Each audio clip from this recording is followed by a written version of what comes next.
2 Samuel chapters 11 and 12, and 1 Chronicles chapter 20. 2 Samuel chapter 11. In the spring of the year, the time when kings go out to battle, David sent Joab and his servants with him, and all Israel, and they ravaged the Ammonites and besieged Rabbah, but David remained at Jerusalem. It happened late one afternoon, when David arose from his couch and was walking on the roof of the king's house, that he saw from the roof a woman bathing. And the woman was very beautiful. And David sent and inquired about the woman, and one said, "Is not this Bathsheba, the daughter of Eliam, the wife of Uriah the Hittite?" So David sent messengers and took her, and she came to him, and he lay with her. Now she had been purifying herself from her uncleanness. Then she returned to her house, and the woman conceived, and she sent and told David, "I am pregnant." So David sent word to Joab, "Send me Uriah the Hittite." And Joab sent Uriah to David. When Uriah came to him, David asked how Joab was doing, and how the people were doing, and how the war was going. Then David said to Uriah, "Go down to your house and wash your feet." And Uriah went out of the king's house, and there followed him a present from the king. But Uriah slept at the door of the king's house with all the servants of his lord, and did not go down to his house. When they told David, Uriah did not go down to his house, David said to Uriah, "Have you not come from a journey? Why did you not go down to your own house?" Uriah said to David, "The ark and Israel and Judah dwell in booths, and my lord Joab and the servants of my lord are camping in the open field. Shall I then go to my house, to eat and drink, and to lie with my wife? As you live and as your soul lives, I will not do this thing." Then David said to Uriah, "Remain here today also, and tomorrow I will send you back."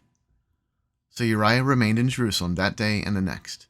And David invited him, and he ate in his presence and drank, so that he made him drunk. And in the evening he went out to lie on his couch with the servants of his lord, but he did not go down to his house. In the morning David wrote a letter to Joab, and sent it by the hand of Uriah.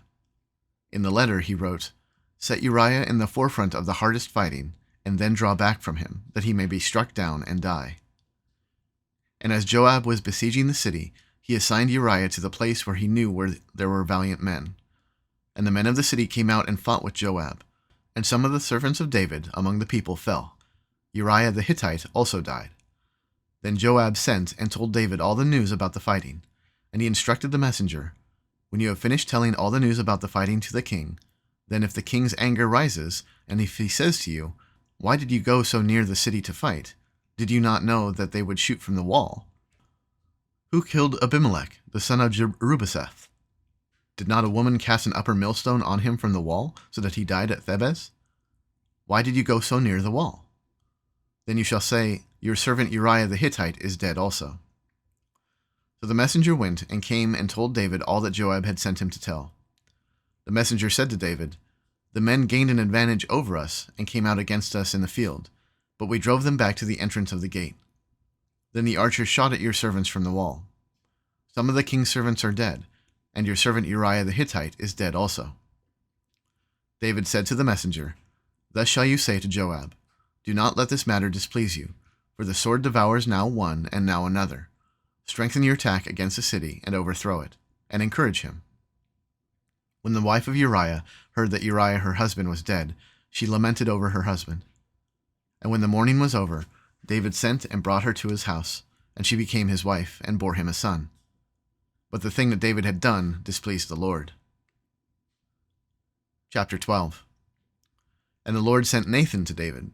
He came to him and said to him, "There were two men in a certain city, the one rich and the other poor. The rich man had very many flocks and herds, but the poor man had nothing but one little ewe lamb, which he had bought. And he brought it up, and it grew up with him and with his children. It used to eat of his morsel and drink from his cup and lie in his arms, and it was like a daughter to him. Now there came a traveler to the rich man, and he was unwilling to take one of his own flock or herd to prepare for the guest who had come to him. But he took the poor man's lamb and prepared it for the man who had come to him. Then David's anger was greatly kindled against the man, and he said to Nathan, 'As the Lord lives, the man who has done this deserves to die, and he shall restore the lamb fourfold, because he did this thing, and because he had no pity.' Nathan said to David, 'You are the man. Thus says the Lord, the God of Israel, I anointed you king over Israel, and I delivered you out of the hand of Saul. And I gave your master's house and your master's wives into your arms, and gave you the house of Israel and of Judah.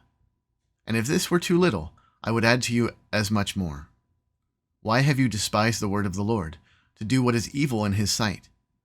You have struck down Uriah the Hittite with the sword, and have taken his wife to be your wife, and have killed him with the sword of the Ammonites.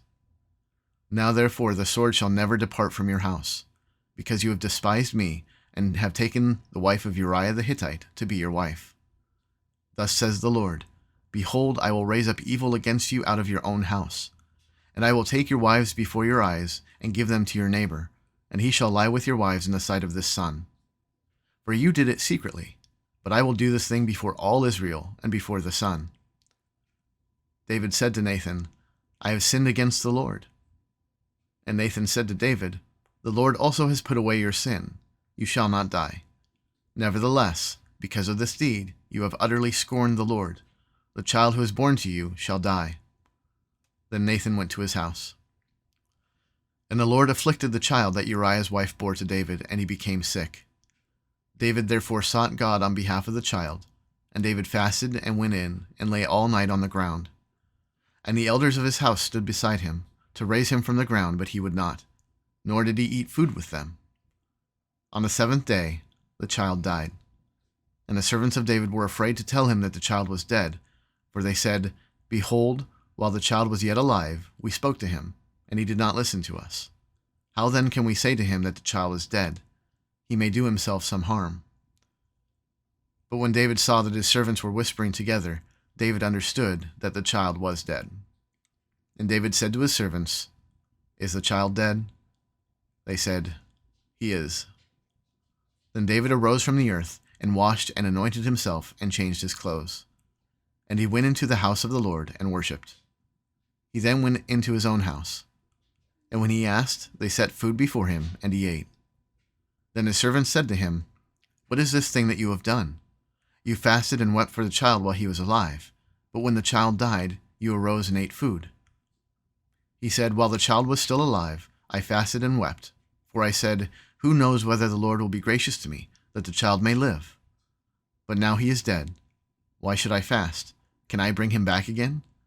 I shall go to him, but he will not return to me. Then David comforted his wife Bathsheba, and went into her and lay with her, and she bore a son, and he called his name Solomon. And the Lord loved him, and sent a message by Nathan the prophet. So he called his name Jedidiah, because of the Lord. Now Joab fought against Rabbah of the Ammonites, and took the royal city. And Joab sent messengers to David, and said, I have fought against Rabbah. Moreover, I have taken the city of waters. Now then gather the rest of the people together, and encamp against the city, and take it, lest I take the city, and it be called by my name. So David gathered all the people together, and went to Rabbah, and fought against it, and took it. And he took the crown of their king from his head. The weight of it was a talent of gold, and in it was a precious stone, and it was placed on David's head. And he brought out the spoil of the city, a very great amount. And he brought out the people who were in it, and set them to labor with saws, and iron picks, and iron axes, and made them toil at the brick kilns. And thus he did to all the cities of the Ammonites. Then David and all the people returned to Jerusalem. 1 Chronicles chapter 20. In the spring of the year, the time when kings go out to battle, Joab led out the army and ravaged the country of the Ammonites, and came and besieged Rabbah. But David remained at Jerusalem. And Joab struck down Rabbah and overthrew it. And David took the crown of their king from his head. He found that it weighed a talent of gold, and in it was a precious stone, and it was placed on David's head. And he brought out the spoil of the city, a very great amount. And he brought out the people who were in it, and set them to labor with saws, and iron picks, and axes. And thus David did to all the cities of the Ammonites. Then David and all the people returned to Jerusalem. And after this, there arose war with the Philistines at Gazer. Then Sibbecai the Hushathite struck down Sappai, who was one of the descendants of the giants, and the Philistines were subdued. And there was again war with the Philistines, and Elhanan, the son of Jair, struck down Lahami, the brother of Goliath the Gittite, the shaft of whose spear was like a weaver's beam. And there was again war at Gath, where there was a man of great stature, who had 6 fingers on each hand, and 6 toes on each foot, 24 in number. and he was also descended from the giants. And when he taunted Israel, Jonathan, the son of Shimea, David's brother, struck him down. These were descended from the giants in Gath, and they fell by the hand of David, and by the hand of his servants.